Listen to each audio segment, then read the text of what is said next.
Ethan Miller, a man in his late 30s, trudges inside, his shoulders slumped under the weight of life's relentless struggles.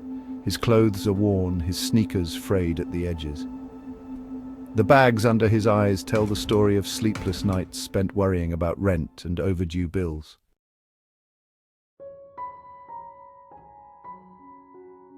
Ethan works a dead-end job at a warehouse, lifting heavy boxes for minimum wage.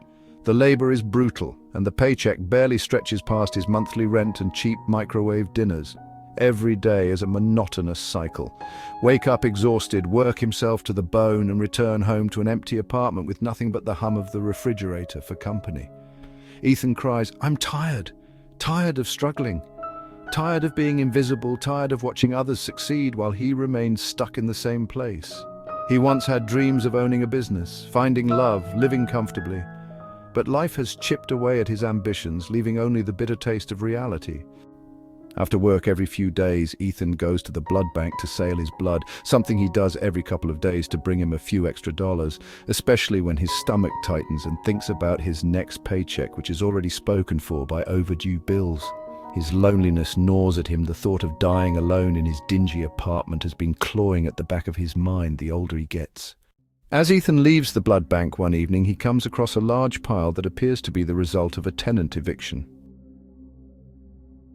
His eyes land on an antique bottle, its golden etchings gleaming under the dim light. He picks it up, turning it over in his hands. A faint warmth pulses through the glass.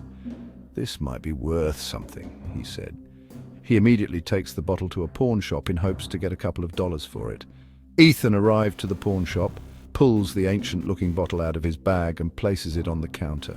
The pawn shop owner barely glances at it before shaking his head. "Ain't worth much, buddy. Looks fancy, but it's just an old trinket," he said.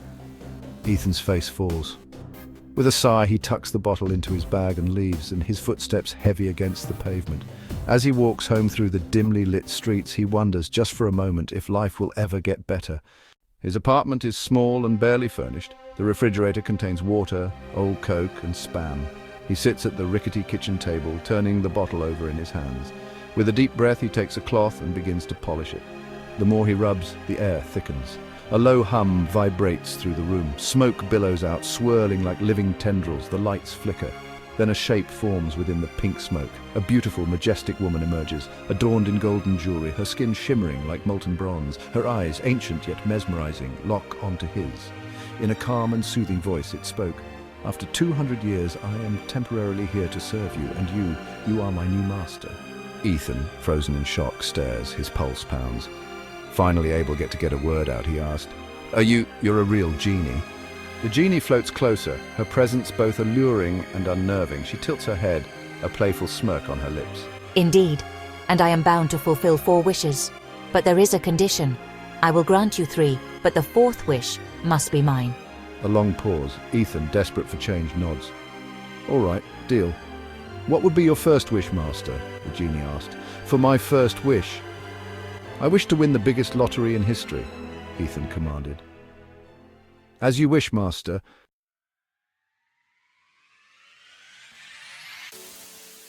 A week later, Ethan stands before the TV gripping a lottery ticket that mysteriously appeared out of nowhere.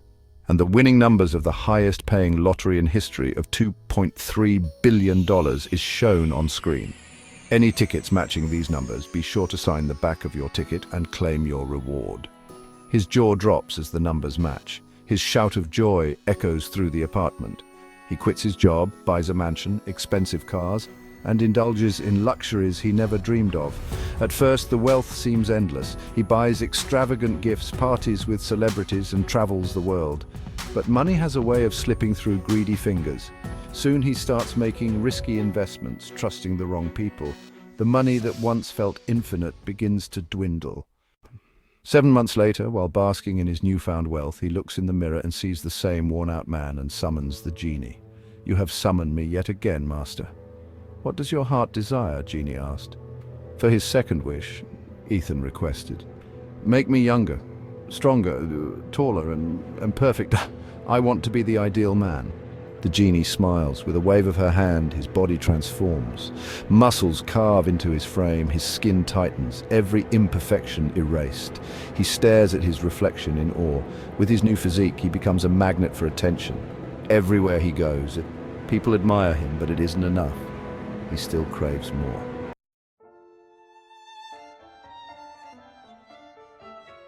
Five months later, the thrill of wealth and power isn't enough.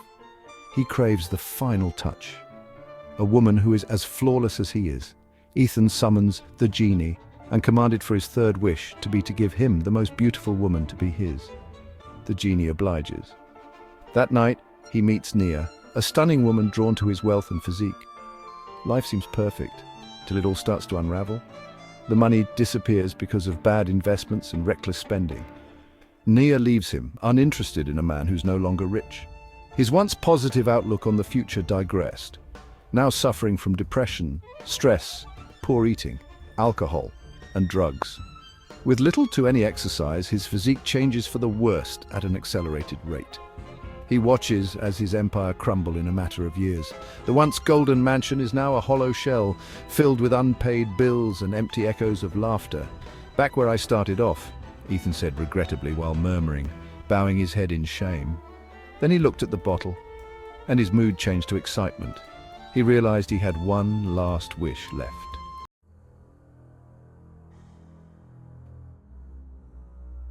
Desperate, he summons the genie once more. The genie responds, "What can I do for you, master?" Ethan commanded, "I have one more wish left, and I wish that you give me those 3 wishes back so that I can right my wrongs and get my old life back." The genie's expression darkens. She steps closer, her golden irises gleaming. The room grows cold, starting to fill with grey smoke. Genie responds sternly, "No, Ethan, it is my turn now. You now are going to wish for me to be freed." The air thickens. Shadows crawl along the walls. Ethan's chest tightens with dread. "No, wait, I need this wish. I can't free you. I have to free myself."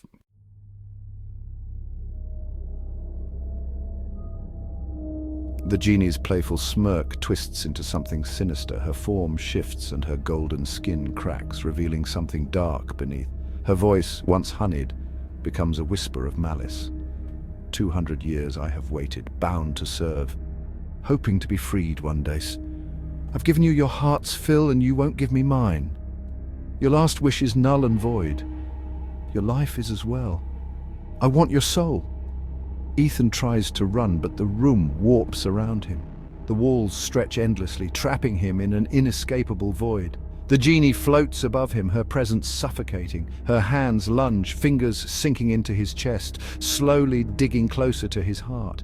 Ethan's body contorts, his screams reverberating into nothingness. The genie pulls his heart quickly out of his chest, and his lifeless body falls to the floor. The genie examines his heart and says, "Okay, now I see. You had a bad heart that tainted your mind, and therefore your mind made your body weak. In 10,000 years of existence, have I ever met a man so brittle? I fixed that for you, and you broke yourself again. You were dead before you first summoned me, you know, and I healed you. With your ungrateful ass." The genie squeezed the heart until it bursts. The lights flicker and dim. The air stills. The bottle, now pulsing faintly, sits quietly on the table. The genie's voice whispers from within, "Another fool, another soul." The cycle continues. Who will be my next master? The bottle twists and turns at a rapid pace and disappears.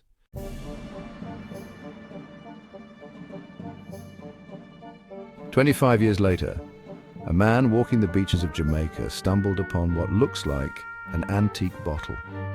He thought to himself, maybe there is a treasure map inside. The man took his shirt off to wipe the sand off the bottle. The more he rubbed, the more he started to notice pink smoke. The bottle flew out of his hands and into the air, covered in pink smoke now.